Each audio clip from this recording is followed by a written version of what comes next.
والے علماء کرام، عزیز طلباء، حضرت مولانا ممتاز صاحب جامعہ نانا میں اپنی مختصر سی گفتگو لیکن پر اثر گفتگو میں آج کی اس دعائیہ مجلس کے لیے آج کے مقاصد پر روشنی ڈالی ہے، اور تمہاری حیثیت سے کہیں زائد تو اکرام حضرت مولانا اور ان کے رفقا اور دیگر تمام یعنی صاحب نظر اللہ نظرہ کے فیض یافتگان کی طرف سے ہمیں جو اعزاز ملا ہے، اعزاز سے ہم اس اعزاز اور اکرام سے مستفید ہو رہے ہیں۔ حقیقت یہ ہے کہ قلب کے اندر بہت سارے جذبات اس وقت متلاطم ہیں، کچھ جذبات کا سمندر ہے جو دل میں امڑ کر آ رہا ہے، لیکن چونکہ حضرت مولانا نے اشارہ فرمایا اپنی تعارفی گفتگو میں کہ یہ مجلس کوئی تقریر کی، خطاب کی یا کسی طویل پروگرام کی مجلس نہیں ہے، تو اس وجہ سے اس وقت میں بھی تھوڑا متحیر ہوں اور ساتھ میں وقت کا لحاظ رکھنا بھی ضروری ہے۔ سوچ رہا ہوں کہ بات ختم کہاں سے کروں، کہاں پر کروں اور کہاں سے شروع کروں۔ ان جذبات کو جو رات سے مسلسل اس جامعہ میں آمد کے بعد الحمدللہ قلب و دماغ پر متصرف ہیں، کیا اردو میں الفاظ کو جامع کرنا ہو، لیکن سب سے پہلے تو میں اپنے رفیق مکرم حضرت مولانا ممتاز صاحب اور حضرت شیخ صاحب دامت برکاتہ، ہمارے ناظم جلسہ حضرت مفتی صاحب دامت برکاتہ، اور تمام اس علاقے کے علماء اکرام اور اس جامعہ کے مدرسین اور حضرت مفتی صاحب کے رفقا اور معاونین کا تہہ دل سے شکریہ ادا کرتا ہوں، اور اپنی طرف سے ان کی خدمت میں الفاظ تشکر پیش کرتا ہوں کہ حضرت والد صاحب نظر اللہ مرتضی کے لیے جو انہوں نے قرار عقیدت کلام اللہ کی تکمیل اور بظاہر 250 کلام اللہ کی تکمیل کے موقع پر جو تقریب منعقد کی اور ہمیں یہاں دعوت دی، ہماری حاضری ہوئی، آپ حضرات کی زیارت سے ہم مشرف ہوئے، اور 35 سالہ درسی رفاقت کے بعد جسمانی ملاقات کا جو موقع ملا، اللہ کا بھی ہم اس عظیم موقع پر شکریہ ادا کرتے ہیں، اور ساتھ ہی حضرات کے بھی ہم مشکور ہی نہیں بلکہ ممنون ہیں کہ ایسی بابرکت مجلس اور ایسی پرنور تقریر اور حضرت والد صاحب نظر اللہ مرتضی کی نسبت سے اس پروگرام میں شرکت کا موقع ملا۔ دل سے دعا ہے کہ اللہ تعالیٰ آپ سبھی حضرات کو دونوں جہاں میں اس پر بہترین نصیب فرمائے۔ حضرت مولانا ممتاز صاحب ماشاءاللہ آج کی ممتاز ہیں، اللہ ہمیشہ ان کو ممتاز اور قائم رکھے۔ حفظ کے زمانے میں ہم لوگ ساتھ تھے، اللہ کا فضل و کرم ہے کہ اس وقت بھی مولانا ممتاز صاحب کی مشہور 3-4 درسگاہیں حفظ کی ہوتی تھی اور 4 درسگاہیں یا 3 درسگاہیں تجوید کی ہوتی تھی۔ پورا پس منظر مولانا نے بیان فرما دیا، اس کی اعادے کی ضرورت نہیں ہے، تکرار کی ضرورت نہیں، لیکن تمام طلبہ میں حفظ قرآن، مختلف قرآن، قرآن کریم کی قراءت، قرآن کریم کی تصحیح اور تجوید، حفظ کے جو استاد مولانا ابوالحسن صاحب اللہ ان کی عمر میں برکت فرمائے، آج بھی وہ حیات میں، اور تکمیل حفظ قرآن کے بعد تجوید قرآن، اجرائے تجوید قرآن حضرت والد صاحب نظر اللہ مرتضی سے تکمیل کی، اور اس کے علاوہ بعد میں پھر فارسی اور درجات عربیہ میں تعلق میں بھی ہر جگہ پر الحمدللہ اپنی خدا داد کی صلاحیت اور ذہانت کے ساتھ ساتھ اپنے اساتذہ کی خدمت، اپنے اساتذہ کے مسلسل صبح و شام ان کی خدمت میں حاضر باشی اور ان کی دعاؤں کے لینے کے نتیجے میں دور طالب علم بھی مولانا پر مختار گزرا ہے اپنے نام کے ساتھ، اور اس کے بعد جو دور تدریس اور اب جو دور نظامت ہے الحمدللہ وہ بھی مختار گزر رہا ہے۔ اللہ نظر بس سے محفوظ فرمائے۔ حضرت شیخ صاحب جی مجنون نے ابھی اشارہ کیا جس کی طرف مجھے کچھ باتیں عرض کرنی تھی، لیکن میں بطور اشارہ بس اس کا تکرار کر دوں کہ وہ جو فارسی کا ایک شعر ہے جس کا مطلب ہے کہ جتنی بھی سعادتیں ہیں، چاہے وہ دور طالب علم میں فائد رہنے کی رہی ہو، قرآن کریم سے تعلق کی ہو، یا درس نظامی کی تکمیل کی، اور درس نظامی کی تکمیل کے بعد جہاں کی آسام میں اللہ نے خدمت دین کا موقع دیا، اشاعت دین کا، قرآن کریم کی خدمات کا، جیسا بھی ممتاز طریقے پر اللہ نے موقع دیا، یہ ساری سعادتیں، یہ ساری نیک بختیاں اور یہ ساری خوش نصیبی اللہ کے فضل کے سوا کچھ نہیں ہے، اور اللہ کا فضل یہ اساتذہ اور بزرگوں کی دعاؤں کے نتیجے میں ملا کرتا ہے۔ آج الحمدللہ موراب نما ہے، دل بڑا خوش ہے، آنکھیں ہی ٹھنڈی نہیں ہو رہی ہیں بلکہ دل میں یہ خوشی کے جذبات ہیں، اور ان جذبات کو بیان کرنے کے لیے میرے پاس الفاظ نہیں ہے، میری زبان بھی ان جذبات کو ادا کرنے سے قاصر ہے، اور ابھی جیسے سماع موقع یعنی مردے سنتے ہیں یا نہیں، لیکن حقیقت یہ ہے کہ جب ہماری یہاں سے واپسی ہوگی اور حضرت والد صاحب نور اللہ مرقدہ کے فیض یافتگان نے جو 250 کلام اللہ کی تکمیل قرآن کی تقریب منعقد کی، جس میں آپ کا بہت بڑا حصہ ہے اور کوئی معاونت ہے، اس میں شرکت ہے، انشاءاللہ اپنے قبر اکرم میں جا کر یہ سارے اقوال کی گزارش میں بیان کروں گا، تو اللہ کی طرف سے ضرور ان تک بات پہنچے گی، اور اتنا تو یقین ہے کہ حضرت والد صاحب نور اللہ مرقدہ کے روحانی قلوب اس وقت ہماری طرف پہنچے ہیں۔ اللہ تعالیٰ اس مجلس کو بہت ضرور فرمائے، اس دعائے کا تقریب کو آپ کے حق میں بھی، آپ کے اساتذہ کے حق میں بھی، حضرت مولانا ممتاز صاحب جن مجنون اور اس کے رفقا اور معاونین کے حق میں بھی، ہمارے حق میں بھی اللہ تعالیٰ سب چیزیں قبول فرمائے۔ ہمارا جو سفر ہوا 3 سال سے مسلسل اصرار تھا، لیکن حقیقت یہ ہے کہ کچھ نہ کرنے کے باوجود پھر بھی مصروفیات رہتی ہیں، اور سفر کیونکہ طویل ہے، بڑا بعید ہے، 3-4 دن کا وقت گزارنا بھی بڑا دشوار ہوتا ہے، لیکن اللہ جزا خیر عطا فرمائے مولانا صاحب کو اپنی حکیمانہ فراست کے ذریعے ایسا موقع اللہ نے ان کے قلب پر القاء فرمایا کہ ایک تو قرآن کریم کی نسبت، دوسرے حضرت والد صاحب نور اللہ مرقدہ کی نسبت، دوسرے دور طالب علم کی رفاقت کی نسبت، اور اتنی نسبتوں کا مجموعہ ہو گیا ہے کہ میں نے اس سفر کا نام نسبتوں اور محبتوں کا سفر رکھا۔ اتنی نسبتیں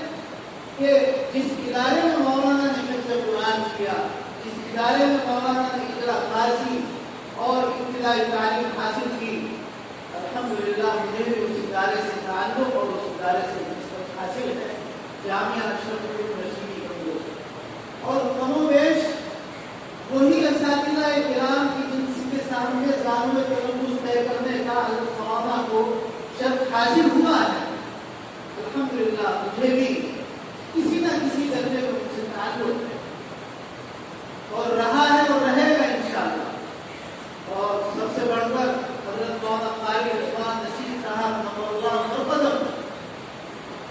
حالانکہ حضرت مولانا سے یعنی مولانا ممتاز صاحب سے غائبانہ تعلق رہا، اس سے پہلے بھی اس ادارے کے کچھ سفر اور محسنین حضرات چنڈی اور پنجاب میں تشریف لے جایا کرتے تھے، میں نام دیکھتا تھا، لیکن ان کے سامنے کبھی اظہار کی، کبھی ملاقات کی اور کبھی رکوع کی نوبت نہ آئی، موقع نہیں ملا۔ مولانا شریف صاحب تشریف لے گئے 3 سال پہلے، لیکن اس سے پہلے حضرت مولانا قاری رضوان نسیم صاحب قدر اللہ مرتبہ اپنی مشفقانہ اداؤں کے ذریعے ہمیں نوازتے رہتے تھے، اور حضرت کی ہمیشہ یہ نظر شفقت رہی کہ تقریباً 25 سال سے مسلسل ہمارے وہ ادارہ جو حضرت مولانا خلیل احمد صاحب محدث صاحب کی قدر اللہ مرتبہ چنڈی گڑھ مسجد ہی میں وہ مدرسہ قائم ہے، اس کے سالانہ امتحان کے بطور ممتحن حضرت کی ہر سال آمد اور تشریف آوری ہوا کرتے ہیں۔ الحمدللہ ہر سال تشریف آئے شعبان کے ہفتہ جو بدایتوں کا امتحان ہو جاتا ہے۔ اور حضرت مولانا آپ کے لیے سند ہے یہ بات کہ حضرت مولانا کے سامنے ایک دفعہ تذکرہ اور سبیل تذکرہ مولانا کا تذکرہ آیا تو حضرت قاری صاحب قدر اللہ نے بڑی ہی شفقت کے ساتھ، بڑی ہی محبت کے ساتھ، بڑی قدردانی کے ساتھ اس علاقے کا تذکرہ فرمایا اور مولانا کا تذکرہ فرمایا، مولانا کے والد صاحب کا تذکرہ فرمایا، ان کے رفقا اور معاونین کا تذکرہ فرمایا، اور یوں فرمایا کہ ایسا محسوس ہوتا ہے کہ اس علاقے میں باوجود اس کے کہ ہمارے یوپی کے مدارس اس علاقے کے طلباء سے ہمیشہ آباد رہتے ہیں، شاد رہے ہیں، خوشحال رہتے ہیں، لیکن اب ایسا معلوم ہوتا ہے کہ وہ علاقہ مولانا ممتاز صاحب کی خدمات کی وجہ سے اس علاقے کی دینی قرآنی نشر ثانیہ ہونے چاہیے۔ یہ حضرت مولانا کے الفاظ تو الحمدللہ آج اس نسبتوں میں سفر کی بنیاد پر آپ کی یاد سے متفق ہوئے ہیں۔ قرآن کریم کے فضائل اور اس کی برکات کا کیا کہنا، وہ کلام اللہ، وہ اللہ کی کتاب کہ جو اللہ نے حضرت نبی اکرم صلی اللہ علیہ وسلم پر نازل فرمائی، اور جس کے اولین معلم اور معلم اول خود رسول کائنات صلی اللہ علیہ وسلم، پھر اس کے بعد صحابہ کرام رضوان اللہ تعالی علیہم اجمعین نے اس کتاب اللہ کو، اس کلام اللہ کو حضرت نبی اکرم صلی اللہ علیہ وسلم سے براہ راست سیکھا ہے، براہ راست حاصل کیا ہے۔ معلم کائنات نے صرف الفاظ ہی نہیں سکھائے بلکہ الفاظ قرآنی کے ساتھ ساتھ قرآن کے معانی بھی، قرآن کے مفاہیم بھی، جتنے بھی علوم قرآن کریم سے وابستہ ہو سکتے ہیں وہ تمام کے تمام علوم حضرات صحابہ کرام کو تعلیم فرمائے، پھر حضرات صحابہ کرام کے واسطے سے تابعین نے ان علوم کو اخذ کیا، اس کو حاصل کیا، اور اللہ کے نبی صلی اللہ علیہ وسلم کی تعلیم کی برکت سے، تعلیم قرآن کی برکت سے، الفاظ اور معانی کے سیکھنے سکھانے کی برکت سے آپ صلی اللہ علیہ وسلم کی مبارک زندگی میں ایسا مبارک ماحول وجود میں آیا ہے کہ صحابہ کرام رضوان اللہ علیہم اجمعین کی ایسی محبت کی جماعت وجود میں آ گئی کہ اللہ کے نبی صلی اللہ علیہ وسلم ان میں سے بہت سو کو اپنی زبان مبارک سے قرآن کریم کے علوم میں، اس کے پڑھنے میں، اس کے سکھانے میں، اس کی تجوید میں، اس کی قرآت میں، اس کی تفسیر میں اپنی زبان مبارک سے وہ سند آتا ہے۔ یہاں تک ارشاد فرمایا بعض صحابہ کرام کے بارے میں، حضرات علماء کرام تشریف فرما ہے کہ اقرأہم لکتاب اللہ ابتغاء وجہ اللہ تعالی، کہیں فرمایا کہ دیکھو اگر تر و تازہ طریقے پر، یعنی اس طریقے پر کہ جس طریقے پر قرآن کریم میرے قلب کے اوپر حضرت جبرائیل علیہ السلام میرے حاضر ہوئے، اگر تم اس طریقے پر تر و تازہ طریقے پر قرآن کریم کو سننا چاہتے ہو جو اللہ نے محمد صلی اللہ علیہ وسلم کے قلب پر نازل کیا ہے، تو اے لوگوں حضرت عبداللہ ابن مسعود رضی اللہ تعالیٰ کی صحبت کو لازم پکڑ لو، کیونکہ حضرت عبداللہ ابن مسعود اسی طریقے پر قرآن کریم پڑھتے اور سناتے ہیں، تر و تازہ طریقے پر، جس طریقے پر اللہ نے حضرت جبرائیل کے واسطے سے قرآن کریم میرے قلب پر نازل فرمایا۔ حضرت ابو موسیٰ اشعری رضی اللہ عنہ جن کا حضرت شیخ نے تذکرہ فرمایا، قرآن کریم پڑھا، آپ حضور صلی اللہ علیہ وسلم اپنے حجرہ مبارکہ میں تشریف فرما ہے،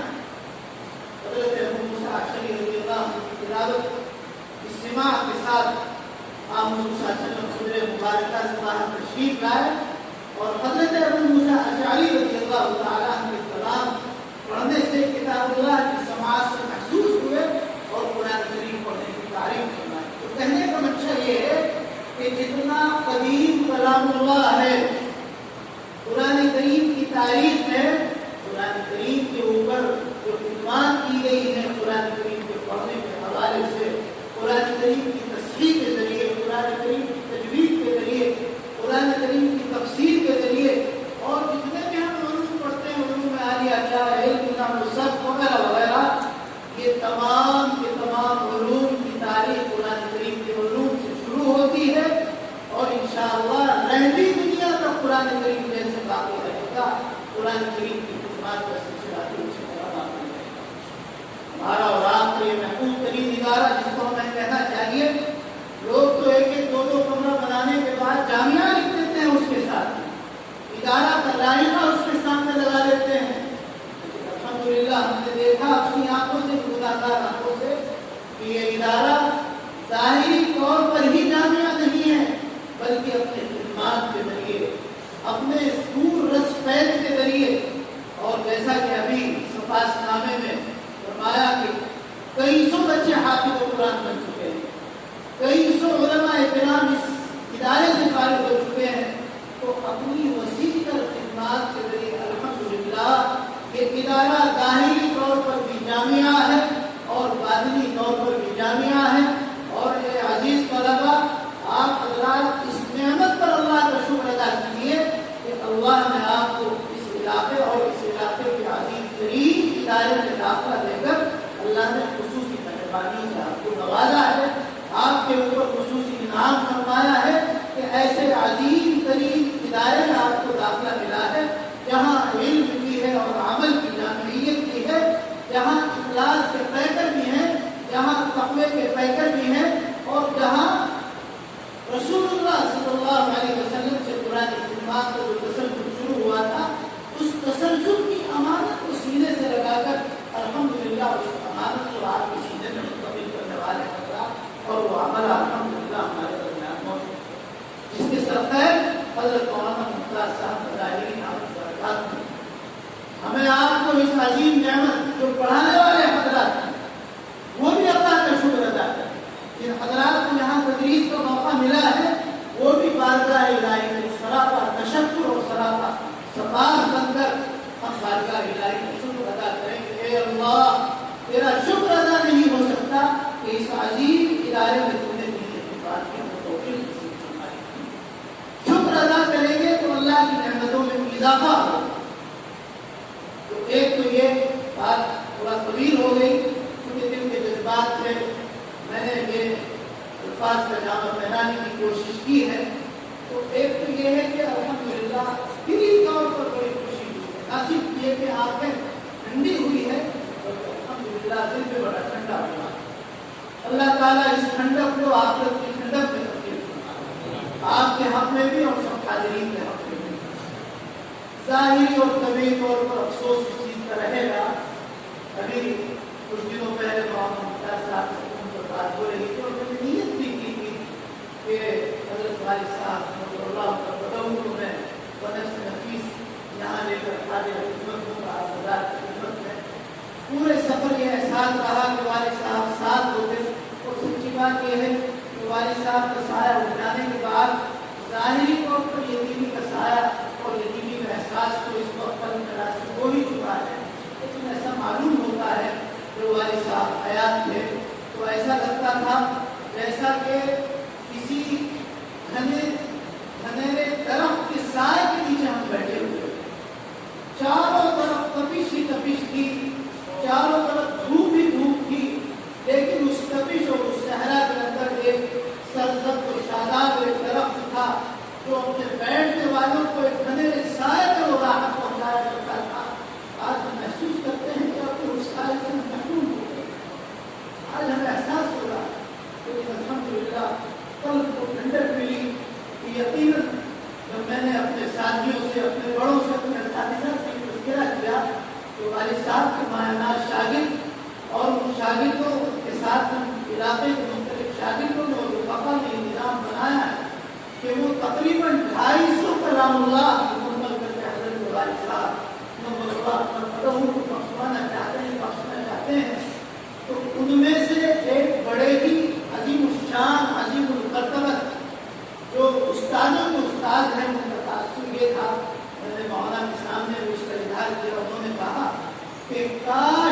ایسا شاگرد مل جائے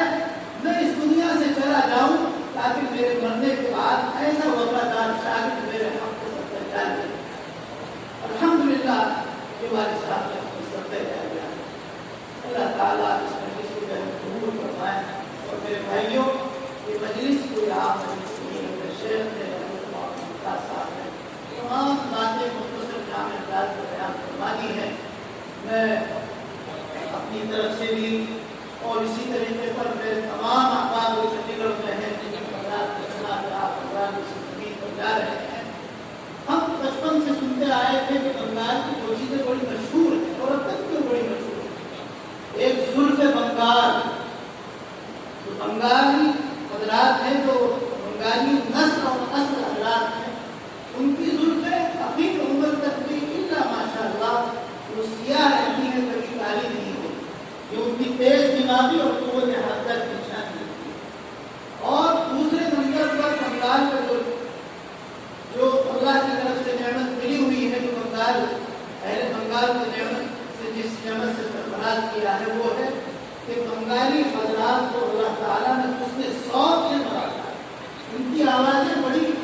بڑی صحت تراز ہوتی ہے، بڑی صحت انگیز ہوتی ہے. ان کی آوازوں میں شیرینی ہوتی ہے، مٹھاس ہوتا ہے. ان کی آوازوں کے اندر رطوبت ہوتی ہے، نغمگی ہوتی ہے. یہ دو چیزیں بڑی مشہور. لیکن ہم اپنے زمانے میں دیکھتے تھے کہ یہ ساری آواز بھی خوش نمائن ہونے کے باوجود وہ قرآن کریم پڑھتے تھے، لیکن ادائیگی میں بڑی کوتاہی ہوتی کہ ہمارے بچپن میں 30-35 سال پہلے الحمدللہ مغرب کی نماز پڑھی، غالباً عشاء کی نماز پڑھی، صبح فجر کی نماز پڑھی، یہاں طالب علم سے تلاوت کی. تو حقیقت یہ ہے کہ جس طریقے پر نبی اکرم صلی اللہ تعالیٰ علیہ وسلم نے ارشاد فرمایا کہ قرآن کریم کو اگر تجوید کے ساتھ پڑھا جاتا ہے تو مزہ آتا ہے، ایسا محسوس ہوتا ہے جیسا ابھی ابھی قرآن کریم نازل ہوا ہو. تو رات عشاء کی نماز، صبح فجر کی نماز اور ابھی افتتاحیہ تلاوت جو طالب علم نے کی ہے، ان تمام قرآن کریم کی آوازوں سے سننے کے بعد میں اندازہ یہ ہوا کہ الحمدللہ آواز کے ساتھ ساتھ یہاں قرآن کریم کی محنت ہو رہی ہے. اور یہ سلسلہ وہی دور نبوت کے ساتھ مسلسل ہے. آپ حضرات تعجب فرمائیں گے کہ آپ حضرات چاہے قرآن کریم پڑھنے والے ہوں، چاہے علوم حدیث حاصل کرنے والے ہوں، وہ اپنے اساتذہ سے جو پڑھ رہے ہیں، آپ کے اساتذہ نے جو کچھ اپنے اساتذہ سے پڑھا ہے، انہوں نے جو کچھ اپنے اساتذہ سے پڑھا ہے، اللہ کا شکر و احسان ہے کہ قرآن کریم علوم نبویہ کا سلسلہ در سلسلہ جس کو سند کہتے ہیں، الحمدللہ بلا تکلف کہہ سکتے ہیں کہ آپ جو پڑھ رہے ہیں وہ پڑھ رہے ہیں. اس کا سلسلہ ظاہری طور پہ بھی باطنی طور پہ بھی الحمدللہ سید کائنات معلم اول رسول اکرم صلی اللہ علیہ وسلم.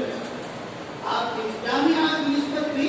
دور نبوت کے جامعات، چاہے وہ صوفہ ہو چاہے دار ارقم ہو، الحمدللہ ان جامعات سے، دار ارقم سے بھی اس جامعات کی نسبت حاصل ہے. اور مدرسہ صوفہ کو بھی الحمدللہ اس جامعات سے نسبت حاصل ہے. تو یہ محبتوں کا سفر، یہ نسبتوں کا سفر، یہ خوشبوؤں کا سفر اور ہماری یہ یادگار ملاقات انشاءاللہ ذخیرہ رہے گی آخرت کے لیے. اور دل سے دعا ہے، رات کی زبان پر یہ الفاظ آئے کہ اے اللہ ہم سب کو جب عرش کے سائے کے سوا کوئی سایہ نہیں ہوگا اور آپ اعلان فرما رہے ہوں گے کہ اين المتحابون فی اللہ، کہاں ہیں وہ لوگ جو دنیا میں رہ کر صرف اللہ کے لیے محبت کرتے تھے. اے اللہ ہمارے ان عزیز طالب علموں کو، ہمیں ہمارے ان مشائخ اور اکابر علماء کرام کو صرف اور صرف اپنی محبت کرنے والوں میں شامل فرما کر کل قیامت کے دن اپنے عظیم عرش الہی کا سایہ ہم سب کو نصیب فرمائے. اللہ تعالیٰ کلمات کو قبول فرمائے، اس مجلس کو بے حد قبول فرمائے. اور پھر میں آخر میں اپنے رفقا اور اپنے برادر عزیز مولانا صاحب کی طرف سے، اپنی طرف سے، خاص طور پر میری والدہ کی طرف سے بھی آپ حضرات کے لیے سلام کی اور پیام کی ہے. اور ان کی طرف سے بھی میں شکریہ ادا کرتا ہوں. اور تمام ان کے ہمارے والد صاحب کے شاعر کرام پورے جو عالم میں پھیلے ہوئے ہیں ان کی طرف سے اور پھر کی گہرائیوں سے ہم سراپا اطمینان سراپا تشکر